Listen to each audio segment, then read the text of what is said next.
Um, Good evening, everybody. Thank you all for joining us today. My name is Ahmareen Raza. I'm a trustee of Nisa-Nashim. We will start. As all of you know, the recent conflict in Jerusalem and its repercussions have had a huge impact on all of us here in the UK, and especially challenging for women. And so it's extremely important and timely to hear from our brave women who have not only lived through conflict, sadly lost children to it, and who have flown in the face of normality and determined to come together for reconciliation rather than ongoing hatred. With the level of conflict playing out here in the UK in terms of mistrust, distancing, and even hatred, I feel we can learn so much from both Robbie and Layla on how they manage despite the environment they're in. I can't thank Robbie Damlin and Layla Al-Sheikh enough for coming to speak to us today. Some of you must have heard and met, I think a lot of you have, Robbie at our last Nisa-Nashim conference. So thank you, Robbie, for joining us again. Now, with huge sense of gratitude for all that they do, I would like to invite both Robbie and Layla to introduce themselves and start this important event. Over to you. So I'm looking for Lila. I'm here. Where? Ellie, could you pin Robbie and Layla, please? So it's easier to see. We normally decide who's going to talk first. So, but I can't see you, Lila, so I can't argue with you. So you could choose to be the first. You choose to be the first, darling. You're much more interesting than I am. They've met me before. Okay, never mind. So thank you everyone for coming today to listen to me and Robbie. And it's an honor for us to be with you.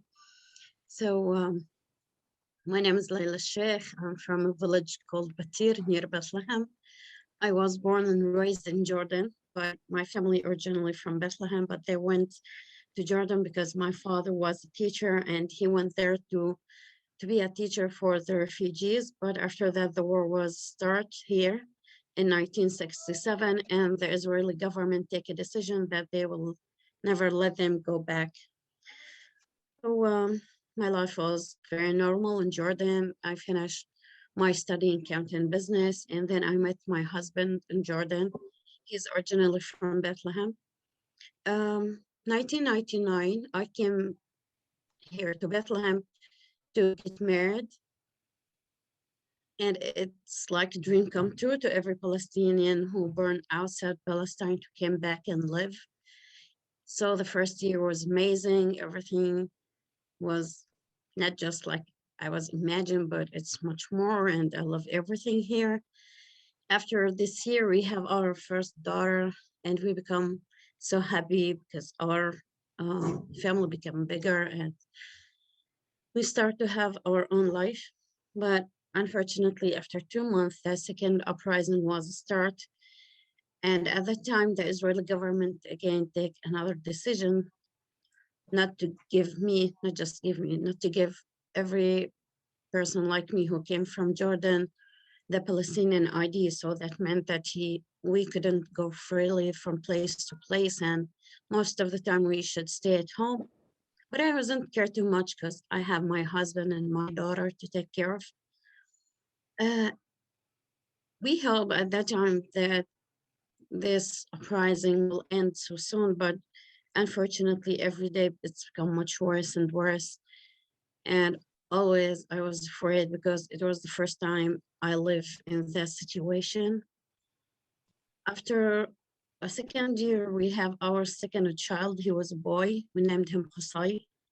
And we become much happier because our family started to become bigger. And at that time, yeah, it was sad because I couldn't see my family in Jordan, but I was at the same time happy because I have my own family to take care of. But that happiness was ended 11th of April 2002, 4 o'clock in the morning, when my son, he was at that time 6 months old, he woke up and he was in a very critical condition because the day before, the Israeli soldiers came to our village and threw tear gas. And at that time, the treatment wasn't good enough in our village. So we tried to take him to a hospital inside Bethlehem, but the Israeli soldiers stopped us because they said that it's a military zone and they didn't allow us to enter. So the next chance was to take him to Hebron. It's the next city to Bethlehem.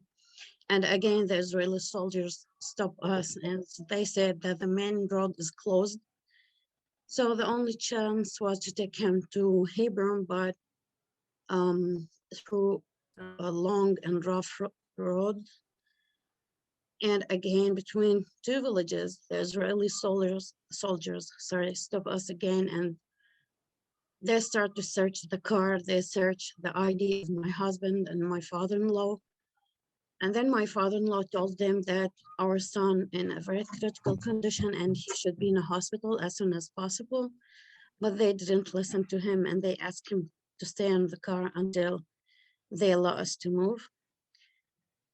At that time, I was really feel hopeless. I was really angry and I was really sad because my son was between my arms dying and I couldn't do anything for him. So I was thinking to go and to take a risk to talk to those soldiers, because if they find that I didn't have a Palestinian ID, that maybe will send me back to Jordan and I will never see my children again, or they will take me to jail. But at that moment, I wasn't care about myself. The only thing that I was care about is my son. So I went to talk to them and explain for them his condition, and they start to laugh and they asked me to stay in the car. For more than 4 hours, they stopped us. So when we arrived to the hospital after that, the doctor said that if he will stay alive after 48 hours, he will be handicapped. For a young mother without her family at that crazy situation, I was really very angry and very sad, didn't know what to do, started crying. Few minutes later, they take him to the intensive unit care. They didn't let us see him. 2 o'clock in the evening, the doctor came again and he said, you should leave the hospital because the Israeli soldiers sometimes came to the hospital, and because they said that the Palestinian fighters sometimes came and hide inside the hospital and you should leave because your son inside the intensive unit care. We argued a little bit with him, but he asked us to leave. So in the evening, we reached the house. Immediately, I went to the house of my parents-in-law. I called the doctor and he started to speak about his condition. But at the same time, I started to realize that he tried to tell me something and he tried to find suitable words to tell me that. But at the same time, I wasn't want to believe him. So my husband came and he said, what happened? I told him, I don't understand what he's talking about. So please talk to him and let the speaker on. So he repeated some words to him, and then I became angry and started to shout at him. And I said, what do you mean by this? And he said, I'm so sorry, your son died. So that moment, I felt that his word was like a bullet comes to my heart, smash it down for many pieces. I started to cry like crazy, didn't know what to do. A few minutes later, the house was full of people, relatives, friends, and neighbors. But until that moment, I couldn't believe that. So I started to convince myself that all of this is a dream and my son will be in a good health and tomorrow I will go back and bring him.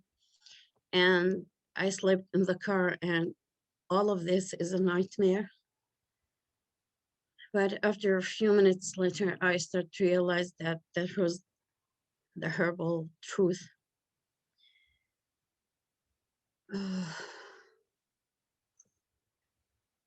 That was the longest night I've ever had in my whole life. In the middle of the night, I was very tired and I put my back to the wall, and I have a dream that there is a white dove came and stand on my shoulders and say to me, "Mama, don't cry. I'm so happy."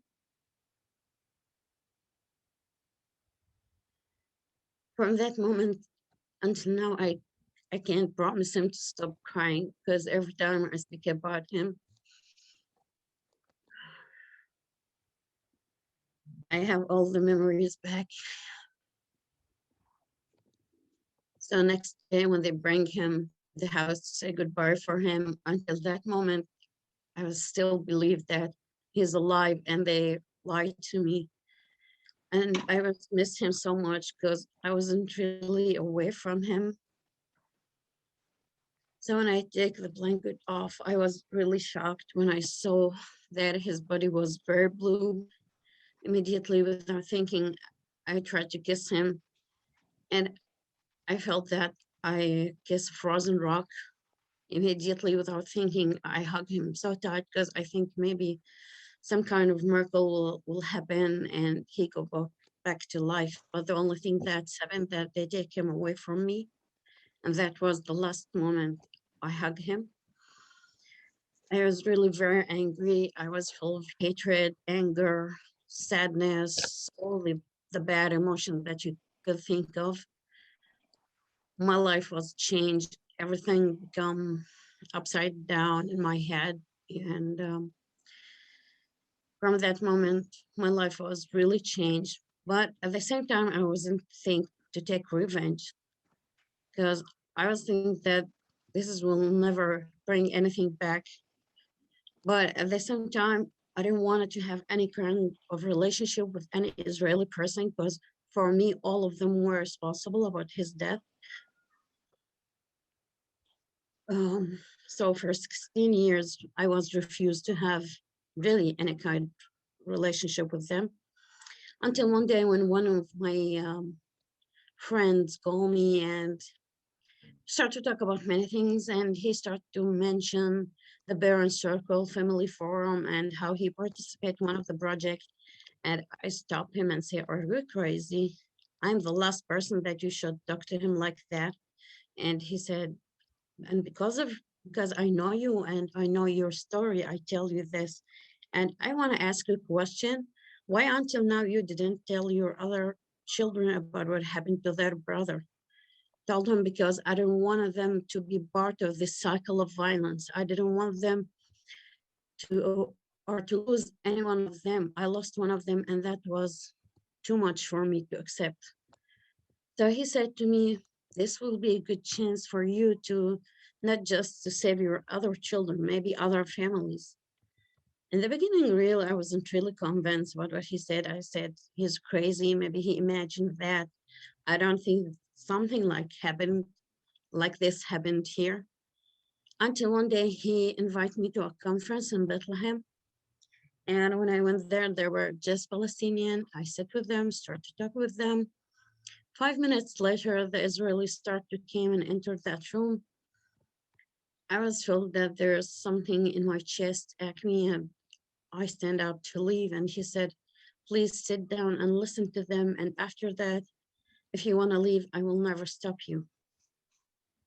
So when we just talk about this, I was looked at them and I was really shocked when I saw both sides came and start to kiss each other and hug each other like family members. And then I said, "Oh my God, all of them are crazy. What's happening here? What's the thing that make them so close together like that?" And from that moment, I was thinking to sit and really listen to them. So with that moment, I start to hear them spoken about their beloved ones and how they lose them. For the first time, I was really looked to them as a human like me, not an enemy. For the first time, I feel that we share the same pain, we share the same tears, and there's many common things between us. So from that moment, I decided to participate in one of the project called Bereaved Project. and it's one of the main projects inside the forum. So at that time, we were 15 Palestinian and 50 Israeli women. And the first activity was to talk about something happening during the conflict affecting our lives. So it was the first time since the death of my son. I spoke about his story. I couldn't complete it because even after 16 years, it was like to open the wound again and to start to bring the whole memories, the whole pain, everything back. And I couldn't complete it. I stopped in the middle of the story, started to cry. And there were an Israeli woman, she came and she sat in front of me and she said, "I'm really so sorry." And I told her, "Why you are apologize for?" And she said, "Because yeah, I didn't hurt you, but the people who hurt you from my own people, and I'm a mother too. I could understand your pain. I could understand even the word that in your mind that you couldn't say to us." And she came and hugged me. And I was really touched so deeply because it was the first time someone spoke to me like that. Even my family members, no one of them was talk to me like that. And from that woman didn't know that by her simple words, she changed my whole life. She gave me a light, and that light was like a light comes from a deep and dark place. Open my eyes, open my heart to understand and realize many things around me. From that moment, I decided to be a member in the forum. So I started to give lectures inside Israel, Palestine, around the world. And what I find that it's not just to know about the others, it's not just to know about the Israelis and know about their stories, even to discover your own self. I started to understand even myself.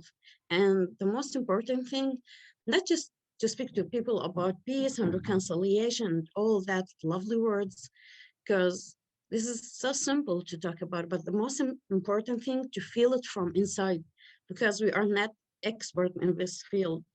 But when you start to really talk from your own heart, that will be the strongest message you could have. And during that journey, I really, or I like to say that it's a transformation. It's not journey just because when I look to myself now, I'm not the same person that I was before 4 years. And I start to rethink about many things like forgiveness. I really realize that I want to really forgive those people, not just because of them, even because of me. And I discovered a lot of things, even in my religion, that I was read it, but I wasn't understand it. Like we have scripture in the Quran said that you can't judge the whole people because of mistake of one person. And that was really amazing. Many things I learned about myself and about the others during these 4 years. And one of the most things that I have many brothers and sisters from the Israeli side, and one of them is Ruby. And I thank God that she's in my life. I learn a lot from her every day. Yeah, we argue sometimes, but I love her so much. So thank you all, and thank you, Ruby. Thank you.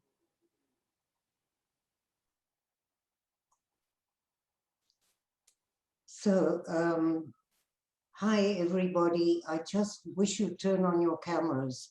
It doesn't matter if you're in your pajamas. I could show you that underneath this shirt is some pajamas. So it's just terribly difficult to talk to black squares. And this is so intimate, and who cares what you look like?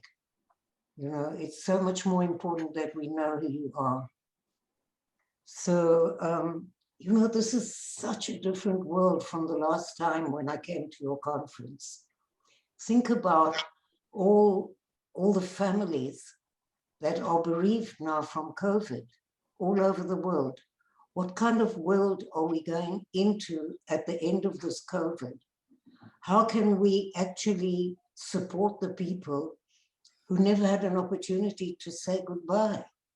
You know, that's the most terrible thing. And so if you couldn't say goodbye, perhaps you could suggest that a person should write a letter to the person they lost to say goodbye. How many mothers or wives or parents have been left alone in their mourning because nobody could come to the funeral, or maybe they did a funeral on Zoom and nobody could come to the Shiva and nobody could come for the days to the Muslim families. So in a way, this is the most extraordinary opportunity to break down walls with people that you may not have had an opportunity in the past to meet, but to go and be with them and to support them through their bereavement.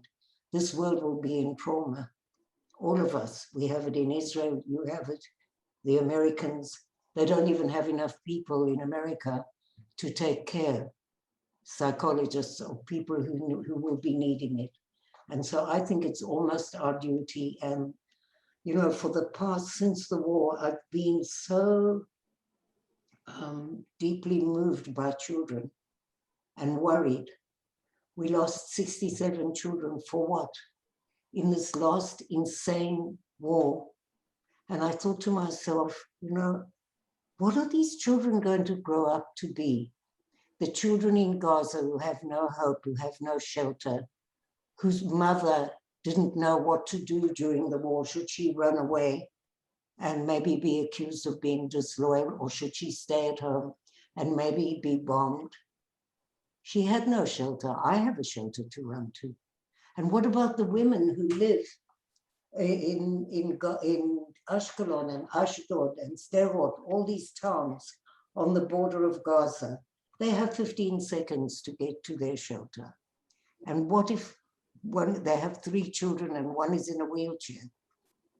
You know, so the trauma that's going to be left with all of these children and the hatred, it's almost duty bound, I feel, that we have to do something for these children. We have to allow them to meet other children and see their humanity. We cannot afford to have these kids grow up with so much hatred. So that's a part of it. And it just breaks my heart every day when I think of the families that are left behind. So let's maybe consider how we can all worldwide do something to support children. Think about the youth. You know, it's not only that we had a war. I told Laura beforehand that actually on the night the war started, I was talking to Bassam Aramin on the phone. And he said to me, you know what, Robbie, I can see on television that there's a siren in Tel Aviv. I think you better go to the safe room. Think how mad this whole world is that a Palestinian has to warn me to go and stand in the room, and listening to the rockets and the banging and the sirens, and thinking to myself, how much worse is it for the kids in Gaza and for their families? Listening to the bombing, the noise is outrageous. You can't imagine the noise that happens from rockets. The noise of the bangs of it's just, and the sirens that run. And so when you hear a motorbike suddenly start off near your house, you think it's a siren. So this is traumatic. Imagine how bad that is. Imagine what it was like when you have to watch parallel narratives on what is happening in the war in the media, what you see in Al Jazeera and what you see in our news, or what you will see in the Palestinian section and what you will see in the Israeli section, and what that can create, how much anger, how much hatred, and how important it is to continue to do the work during the war. I think probably the Parent Circle is one of the few organizations that continued right throughout the war to work. We came on, there was anger, there's anger all over. The anger of loss, but how do you deal with that? Do you allow the situation to affect you, or do you affect the situation? Do you in England import our conflict into your country and create hatred between Jews and Muslims? Or do you try to look to be part of the solution? Many of you have met me before, and I'm so grateful, Laura, for this relationship that we had, because it's so important for us to have something similar. You are a natural partner to the Parent Circle women. We have a very, very powerful women's group now. And we've done some wonderful work, some wonderful education on what is the meaning of reconciliation. Leaders who are coming up now, something like Lila, it's so important to have that knowledge, to have women at the table now. When I first came to the Parent Circle, the women used to sit outside with their children, the Palestinian women, and the Israeli men, the Effendis, used to make all the decisions inside. And that didn't suit me very well. So this is how the women's group started, as a small group. But just consider, it was International Women's Day on the 8th of March. So we decided we couldn't meet, which was really frustrating, but 12 Palestinians and 12 Israeli women from our group pressed a wildflower we've made a special, beautiful book. Each woman made a sentence in the book, and we made it for Kamala Harris. And hopefully, if I don't get wiped out by Corona, I'll go and deliver it to her in September. Losing a child is impossible. I keep telling people that I'm a fixer, but I can't fix this. But it is, what do you do with this immense pain? One Palestinian killed my child, not the whole Palestinian nation. One Palestinian killed him, didn't kill him because he was David. He killed his uniform. Don't make any mistake. That is not easy to say. This was the person who was like my soul child, who said he would look after me when I got old, who always took care of me, who phoned me every day, who was the musician, who was the head of the students. He was studying for his master's in the philosophy of education, and he got called to go up to reserves. And he came to see me and he said, what am I going to do? I don't want to serve in the occupied territories. But if I don't go, what's going to happen to my students? He was teaching philosophy to kids who were going to be inducted into the army. And if I don't go, what will happen to my soldiers? He was the officer. But if I do go, I will treat people with dignity, and so will all my soldiers. And so you see, you guys don't know who the person is behind the gun. You may think you do, but you have no idea of what it is to grow up as an Israeli kid here and to be totally torn because you're against the occupation. David signed the letter from the officers to say that he would not serve in the occupied territories. And here he was torn. And I was filled with a sense of dread. And he was killed by a Palestinian sniper along with 9 other people, 3 civilians. So what do you do with all of this? So many parents die with their children, maybe not physically, but they die. They do nothing. They become sort of like zombies almost. Others create monuments. Others build all kinds of things. And I knew that I wanted to do something to do with education. When the soldiers came to tell me, the first thing I said is, you cannot kill anybody in the name of my child. I don't know where that came from, or maybe I do. That came from my South African background, from being in the anti-apartheid movement, from the way I felt about justice. And then I spoke at a huge rally in Tel Aviv. I don't know how I did this. It was kind of 3 months after David was killed. They asked me to talk in a rally which said to get Israelis out of the occupied territories. And I remember I wrote this speech in the morning. I never write speeches. I always just talk. It's the first time that I wrote something. And I did it because I wanted it to be translated into very good Hebrew, so I wouldn't make an idiot of myself. So somebody translated it for me, but I actually found that speech about 2 years ago, and I couldn't believe that it was so prophetic of what I was going to be doing. After that rally where I said we had to get out of the occupied territories, but that we needed to have a Palestinian partner, we couldn't do this alone. That was almost intuitive.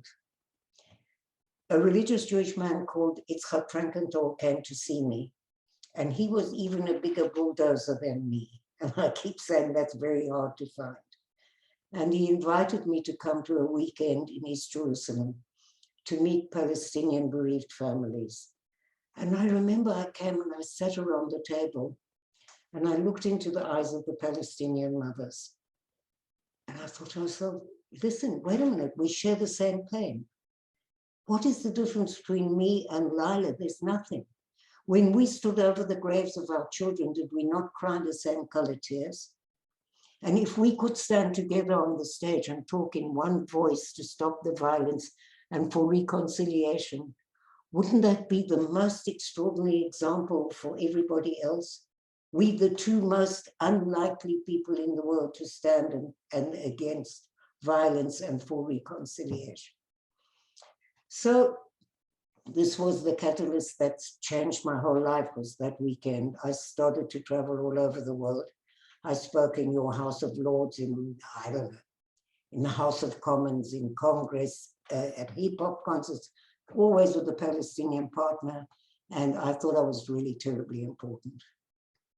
And then one day I came home. Of course, the Americans think I'm British, which is hilarious, because, I mean, my accent is so South African that you couldn't miss it from a mile. So one night I came home and I was kind of sitting next to my computer, and there was another knock on the door. And I went to the door and there were 3 soldiers standing there. And when there are 3 soldiers, it can only mean one thing. And so I slammed the door in their face. I thought, I cannot, it's impossible. I can't lose another child. If I will not survive that as well. And they kept knocking and knocking, and I kept not opening the door. And eventually I opened the door and I said, we've come to tell you that we caught the man who killed David. They thought I would be thrilled and that I would dance around and be delighted and have a sense of revenge. But the fact is that was the most difficult thing that could have happened, because now there's a face. What am I going to do with this? Shall I walk the talk, or shall I just, shall I just ignore it? Can I continue to do this work in any form of integrity? It took me 3 months, and I wrote a letter to the parents of Thaya, that's the name of the sniper. And I told them all about David, who he was. And I told them about the parents' circle, that we're more than 600 families who've all lost an immediate family member, and that we believe that there has to be a framework for a reconciliation process to be an integral part of any political future peace agreement. Without that, we can stand on all these lawns and we can sign all kinds of papers that we've done in the past, and at best we can have a ceasefire until the next time. So 2 Palestinians from our group delivered the letter, and I, of course, I'm not the most patient character. I expect to have a letter back almost immediately, but in fact, it took 3 years, and I got a letter from Thaya, which came over a website, in which he told me that I was crazy, like I didn't know that before, and that I should stay away from his family, and that he killed 10 people to free Palestine. But you see, I knew something else. His parents told the Palestinians in our group that when he was a very little boy, he saw his uncle violently killed by the Israeli army. And he lost 2 further uncles in the second uprising. This was a path of revenge that he took. That letter was the biggest gift in a way that I could get, because what happened is I gave up being a victim. If you retain being a victim, you will never be free. And I'm not talking about such terrible things as losing a child. Anything in your life, if you hang on to that victimhood, that's what you'll be forever. And the person may never be sorry, and the person may never, ever relate to you. It could happen, but it may never happen. And your life cannot be contingent on the decision of the person that hurt you.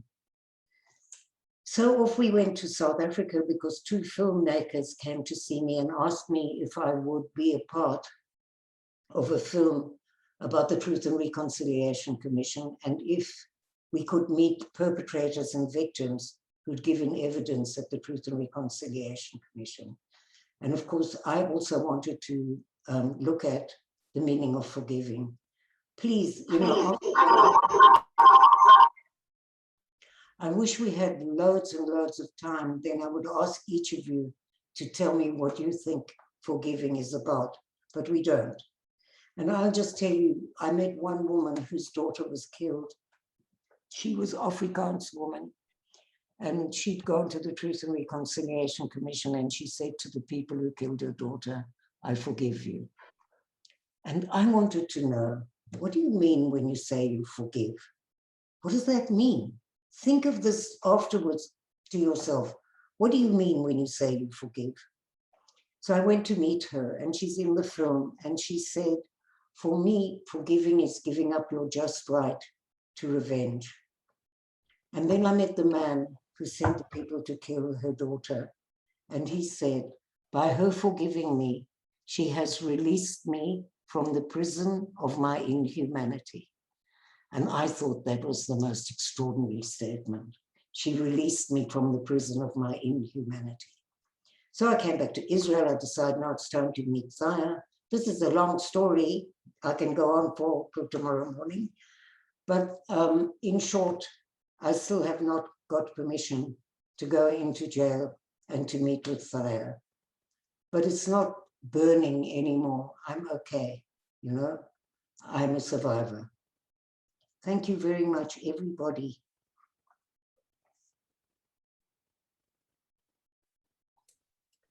Thank you, Robbie, and thank you, Laila. Really brave women, I have to say. May I now ask Laura to take over and start the Q&A. Laura? Thank you so much, both of you. I think that people are probably a little bit speechless at the moment. There's a lot of comments going down the chat. But I wonder whether anybody has got a question they would like to ask our speakers, whether there's something you'd like to say. Just put your hand up and let's see who. I'm sure that even though it seems daunting to ask a question after that, I'm sure there's nothing that our speakers haven't heard before, having been through the work that they've been through. So let me start off with Zara. Unmute yourself, Zara. Thank you very much.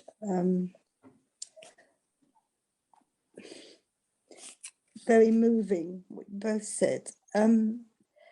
So is there a Truth and Reconciliation program starting in Israel and Palestine? Is there any work happening besides women meeting? Are the soldiers meeting? Are the younger generation meeting? What about the settlers? Is anything happening with them so that they can understand what the effect they're having on the whole of society there?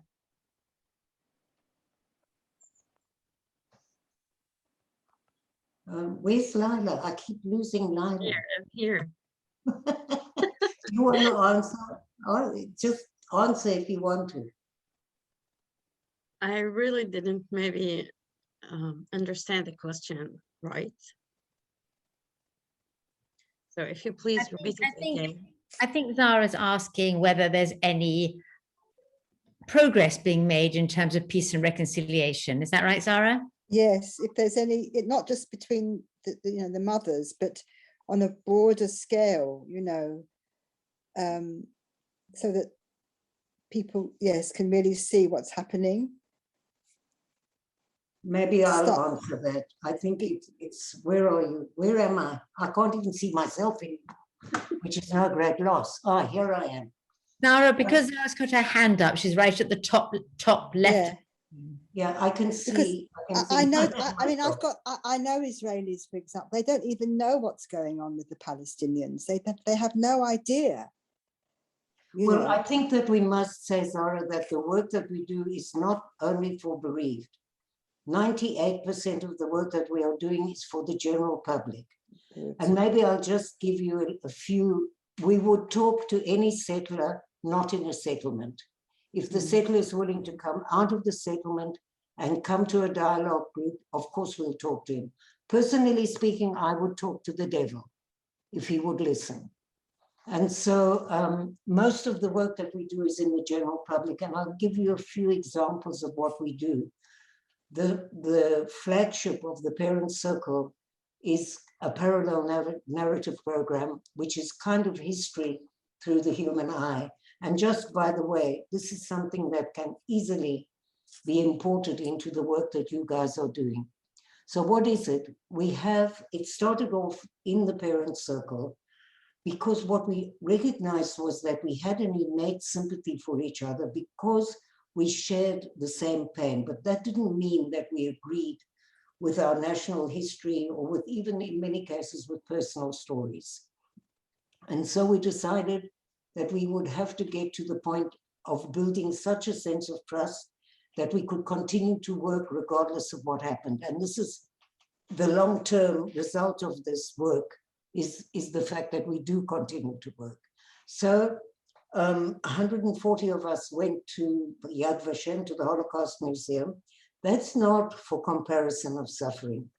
That is, if you don't understand that part of the Jewish history, you will never understand the fear and the DNA of fear. Then we went, and imagine what a wonderful gesture that is for 70 Palestinians to say, okay, we're coming to Yad Vashem, to the Holocaust Museum. That was incredible. There's a whole story around it, but I'm not allowed to go on because otherwise I'll be here till tomorrow morning. But then the next day we went to a village, which was once a Palestinian village before 1948 and is now in Israel. And two of the members of our group came from there. And when we got there, there was actually nothing left of this whole village, except the dome of a mosque. And this one mother looked down, she actually came from that village, and she saw a boar. She said, this is the well that I brought water out of as a child. And then you could understand with empathy the pain that this woman has of losing her home. It isn't that you're going to rebuild the whole home, but she recognizes, and you recognize with empathy, that why is she walking around with a key to a door that will never open? And then we had two professors, Palestinian and Israeli, telling all the milestones of our history. So that could be 48, 67, 73, the Intifada, the whole gamut, each one through how they see it. It's two completely different stories. You know, the narrative is parallel, and even if you don't agree, you will listen with empathy to how the other sees their history. This is what Lila experienced when she went to the parallel narrative program, was that opportunity to tell her story to people who may never have had that opportunity to listen before. We have something like 1,000 alumni from this particular program. And what is important is that the alumni must do something together. So normally we choose the same profession. It could be medical, could be educators, could be artists, so that they do projects after that. We work in schools all the time. There can be thousands of students that have never in their life, 17-year-olds in general, that we meet. And when we go into the schools, I would ask a class, who of you have ever met a Palestinian, an Israeli class? Nobody. Who speaks Arabic? Nobody. Who's been overseas? 90% of the class. So here's the total cutoff, which creates fear, hatred, violence.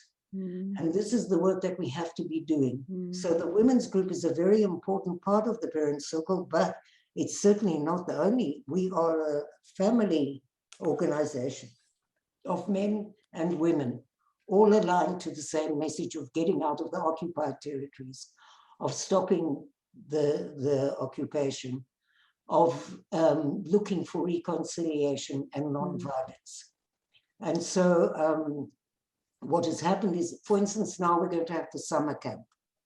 We have a summer camp every year. We couldn't have it last year. We had it online and it wasn't the same. But this year we're going to the Dead Sea. I hope they don't pass out because it's like 50 degrees there.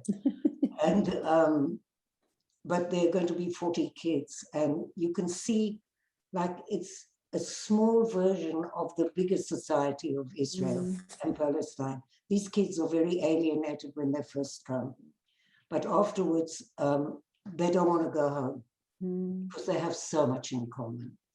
And then from this summer camp, we take kids who've actually started the summer camp when they were small, suddenly become the facilitators of the summer camp.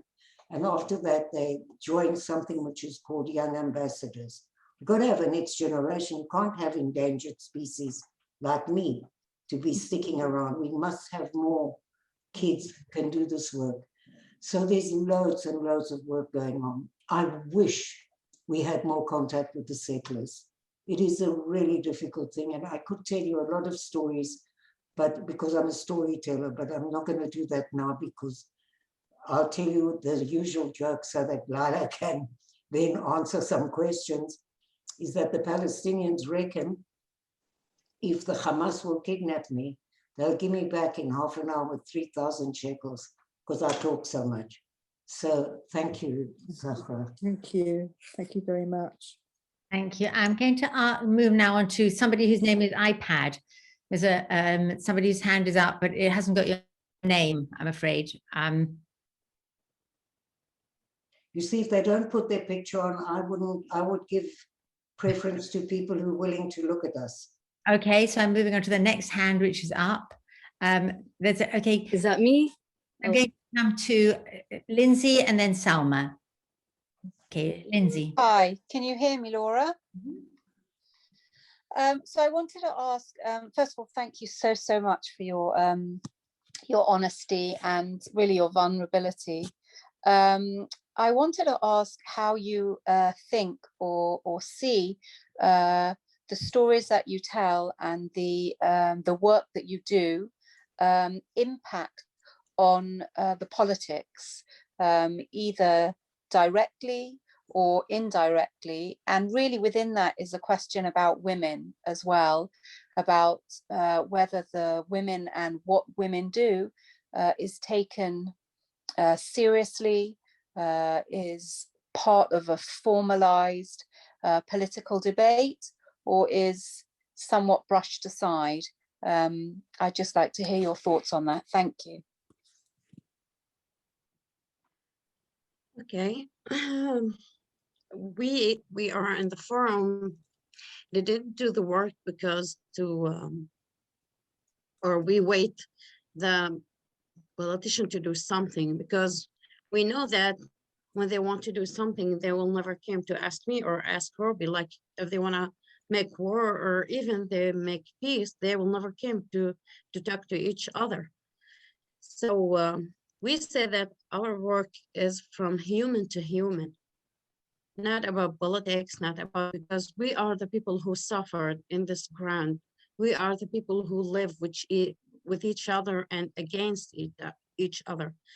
So when we look to our organization, and when it was start with a thought from one person, and now we are more than 600 families who participate in the project, and not just the people who lost their beloved ones. Even we have more than 2,000 people who participate without losing anyone, but because they want to know and they want to learn and they want really to live in peace.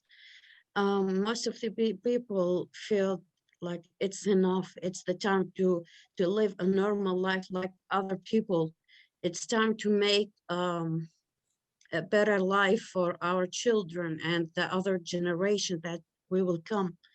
So this is our work. And about the other question about the women, in our organization, we have a group of women, and their work is so great. They take it really seriously, and most of the time we have meeting 2 or 3 times in a week. And now we, from 2 years, start to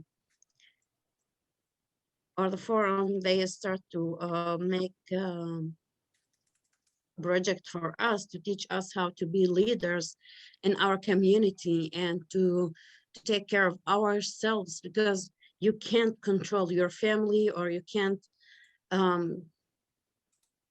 be a peace activist if you didn't start from your own self and you start working yourself in the beginning.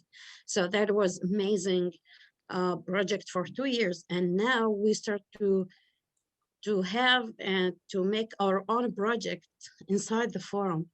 Like one of the projects that now we want to do is to, we have many peace organization in Palestine and Israel, and we now try to make like, I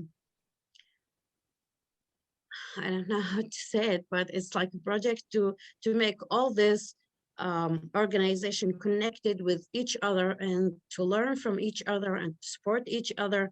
And we believe that the women who lead her house and who lead her children and take care of them and take care of her husband, and she work outside sometimes the house, so she could take control of everything and anything, and she have power to do the most hardest thing. And now we say that it's time for women to move and to do the best that we can do. And we know that as women, we could achieve many things as better than men. I'm sorry to say that, but that's what Don't sorry. People think that I'm No against, apology necessary. No but apology I'm necessary. not against them. I really respect them because they are my brothers, they are my friends, whatever. But I believe that we as women could do and achieve many things much better than them. Thank you. Layla, I don't think that you're going to have to convince anyone here of that. I think we're all completely in agreement. That is the easiest sell you ever had to do. So there's quite a lot of people with questions. So, and I think we're going to run till about 7:15, if that's okay. So just so everyone knows our timing. So if we can get through a few questions, that would be lovely. The lady who is there, who your name says iPad, but you've got your camera on with a lovely baby. Hello. Hi. Wow, what a beautiful I don't know why my name hasn't come up. My name is Kalsoon Khan. Yeah, it's such a lovely initiative. I just love the fact that we've all come together to see our humanity and humanize one another. And it's so lovely hearing Robbie and Layla. And I have heard Robbie before in one of your events with Nisa-Nashim. My question is, I'm all for, forgiveness and having this sort of peaceful approach. But what about justice as a form of deterrent? Justice as a form of, and I speak from experience. I, in Ramadan, lost my brother, 35-year-old brother, to a mindless shooting in Pakistan. And it was someone in the family, extended family. And when it first happened, my mother, my stepmother, this is a half sibling, she was supplicating and praying and just like, I don't want vengeance, I don't want revenge, I don't want any of that. But then afterwards, after the whole family, we all felt like this isn't just my brother, this was a husband, a son, a father, a man who was so much more than just a name. And if the person who's done this shooting isn't at least put behind bars, none of us are going to feel at peace, because there's been the person who did the criminal, his whole family is in a way involved, you know, it's caused a rift in our tribe, in our community. And until he isn't, you know, until he isn't punished, maybe not an eye for an eye, maybe, you know, until he isn't put behind bars, it's going to be a blame game. Everyone's going to be called to question, you know, loyalties are going to be called to question. And it's not going to bring my brother back, but what about that sense of peace, you know, that sense of justice? Sorry, I'm going on, but, you know, our loved ones aren't going to come back, but we want a sense of peace. And yes, this is the way. We need to sit together, we need to talk, we need to see our humanity. But where does it leave justice? Am I making sense? Do you advocate for justice at all? Is it in the parent forum? Is that something that you know have Should to I answer her? Thank you, and I'm really sorry for your loss, and you have a beautiful baby, really. So after the death of my son, after 1 year, my brother in Jordan was killed in shooting by accident. And my father forgave that person who killed my brother, but at the same time, he asked him that I didn't want to see you again in my whole life. So I want you to disappear, go whatever you want. And we were very angry and asked my father, why you do this? And he said, I'm not God. I can't understand why he do that, and maybe by mistake, and maybe really he want to kill my son, but I'm not sure why he do this. But there's God who have the justice and mercy much more than us. And I know that we have, every government has her rules and, you know, and police and all that things, but sometimes I didn't believe that we have justice in this earth. And if we didn't have it here, we will have it one day, maybe in heaven. So if anyone want to take revenge, so it will be like a cycle and no one will be out of it.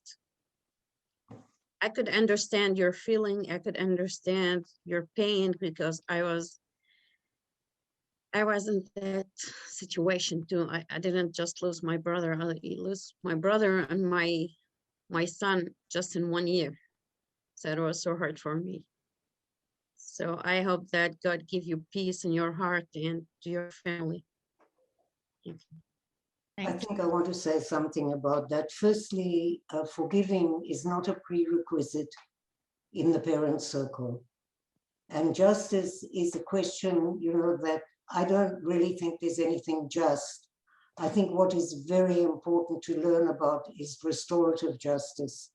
I've been exploring this for a long time now, and I think it's the answer, because I don't think putting somebody behind bars is going to make them a better person. Even if they've got to stay in jail, I still believe that there should be a process of restorative justice. It has an extraordinary effect of people not recommitting crimes. And unfortunately, if you remain the victim of this man who killed this family member, you will never be free. You'll never be free. You have to forgive yourself, but you don't have to forgive. By the way, one of the things that is very important is you cannot force people to forgive. That is immoral.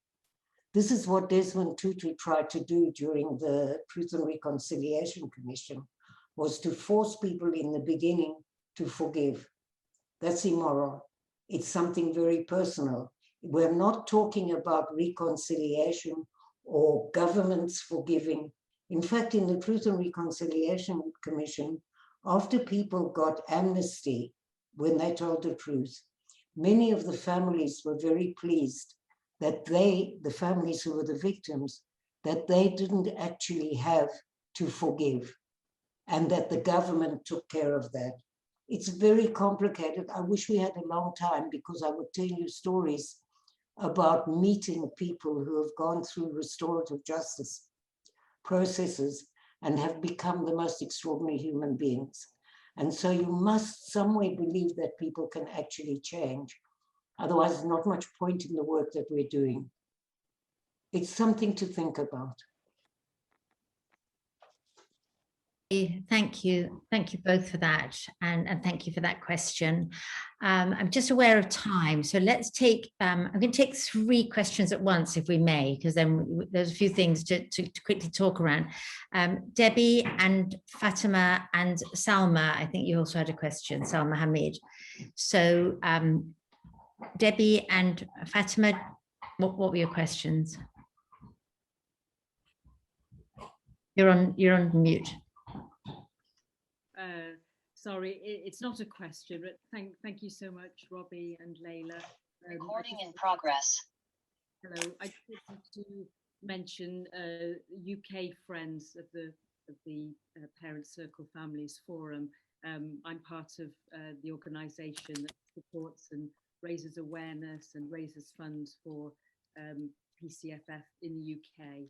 So Laura, thank you. I saw that you shared our website, familiesforum.co.uk, if you want to read more or to support their work.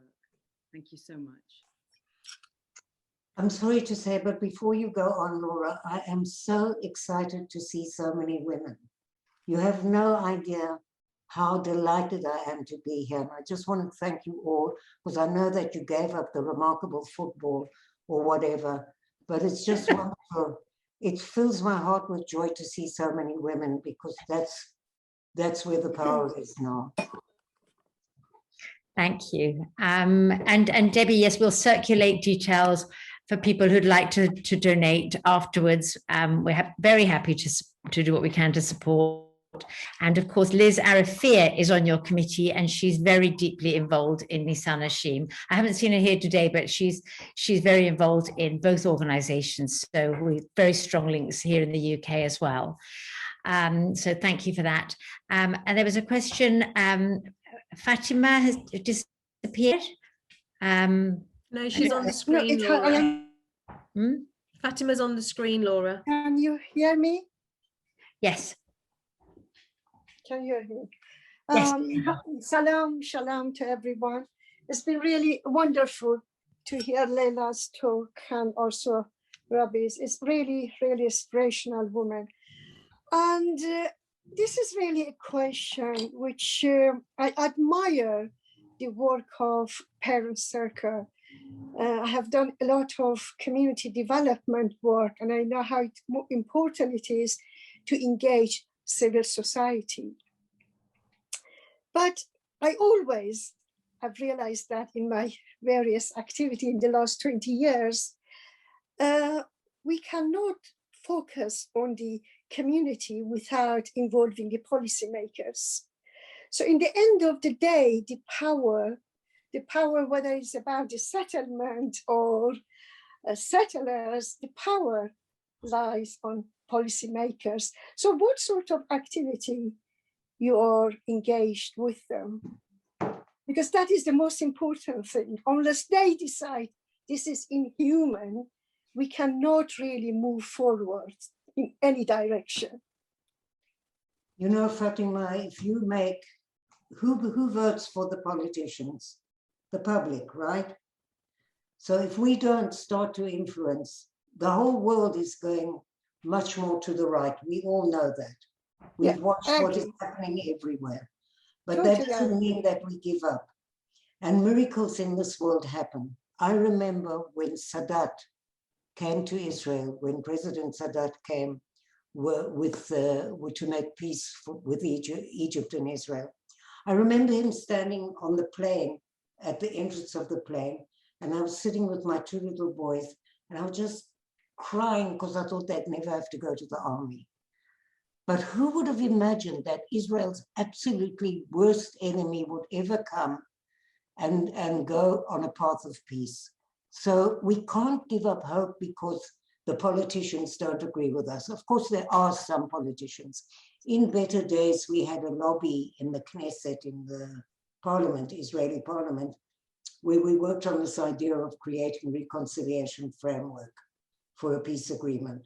At the moment, the whole political scene is such a mess that it's like Alice in Wonderland to think of who is in the government now.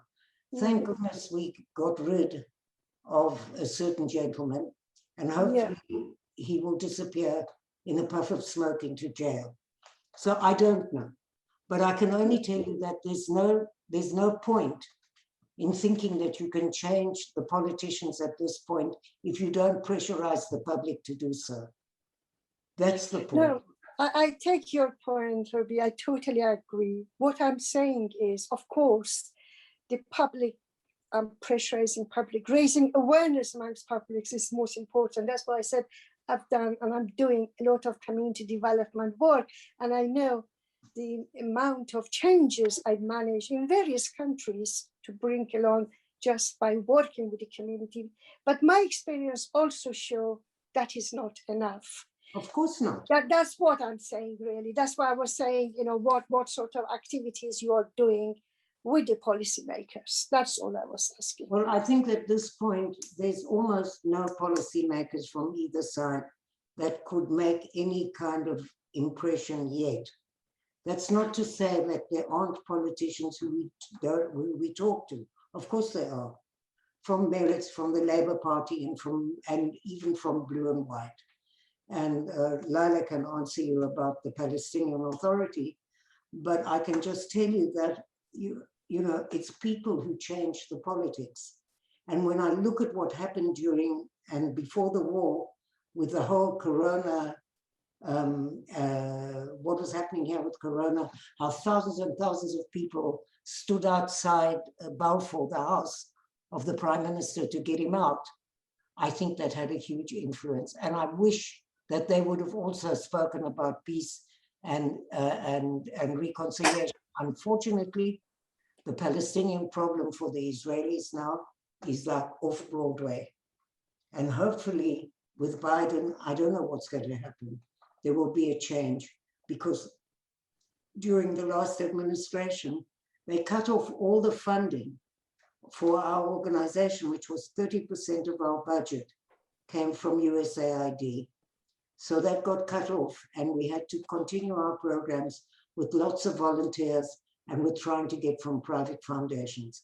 Since there has been a change now, and even the British government is involved in this huge looking for something like the Irish, you know, the European Union gave a huge amount of money to Ireland for peace process. So this is what's needed in many ways.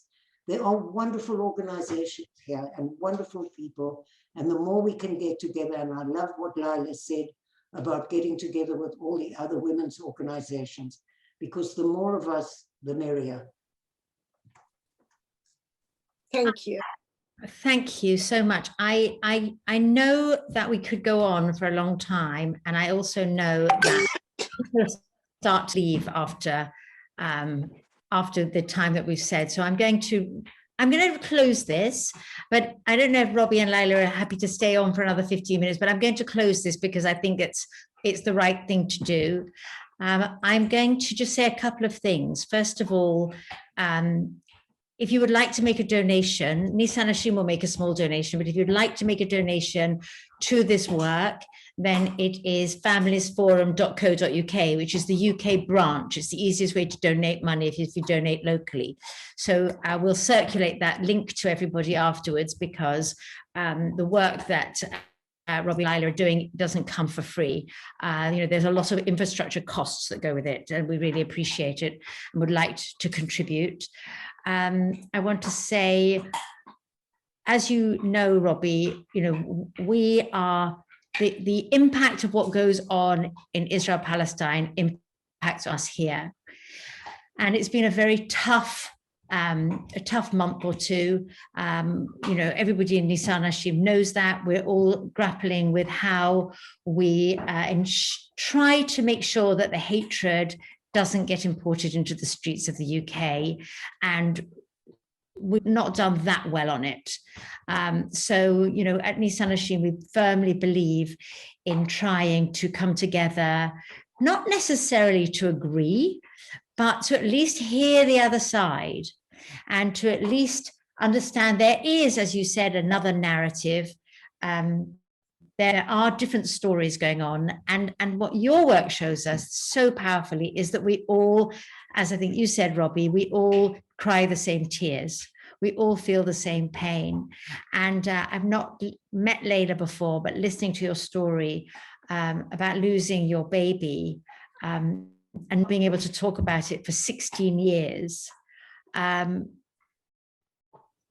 you know, how many of us can imagine that happening, and how many of us can imagine ever getting over it? And to see you having, I'm not saying ever having got over it, I'm not saying you got over it, but to be working for reconciliation and to be prepared to get involved in this sort of work is so, so important for us to hear. So, so important for us to, not to import the hatred from the Middle East, but to import the love that you two have brought.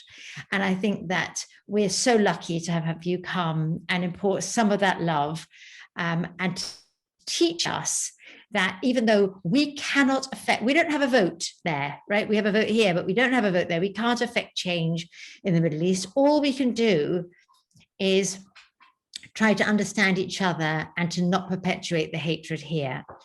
In terms of the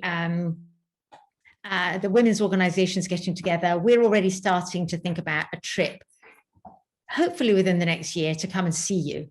I really think that we need to come to Israel, as into Palestine as we can, to meet you, to hear your stories. And I think that we at Nisa-Nashim really need to be working towards that and to be starting to put in place the conversations that we're going to have in order to be able to do that. And then we're going to bring that peace back home with us. And we're going to spread it here, and we're going to do our best. We're not going to do as well as you do, but we're going to do our best to bring some of that love and peace and reconciliation and listening and care to the UK. So I think that that's about all I want to say. I just want to thank you both again, to thank Amarine, who I know has left, to thank Anna and Eliana, who are our organizers and make things happen as in chief. And I don't know if you're able, Robbie and Layla, to stay for another 10 minutes, but I'm going to officially end this now because people have got to go and pick up the pieces of popcorn that are all over the house or whatever they've got to do. And we really used up a lot of your time. So thank you again. And did you tell everybody that it was a 2-0 victory for England? Has it finished? Yes, apparently. Oh, we can all go home. We can all go home in peace now. Almost. I don't think there's anyone German on this call, is there? You have no idea, Robbie. Well, you probably do. So thank you, thank you, thank you. If you want to stay on, even if Robbie and Layla can't stay, then Anna and I and some of the Nisa-Nashim people will be happy to stay for a while if people want to sort of express themselves and talk a little bit more. But we're sort of officially wrapping now. So thank you all so much. Stay if you'd like to chat, but we really appreciate what you've done for us. You've made such a difference. Thank you.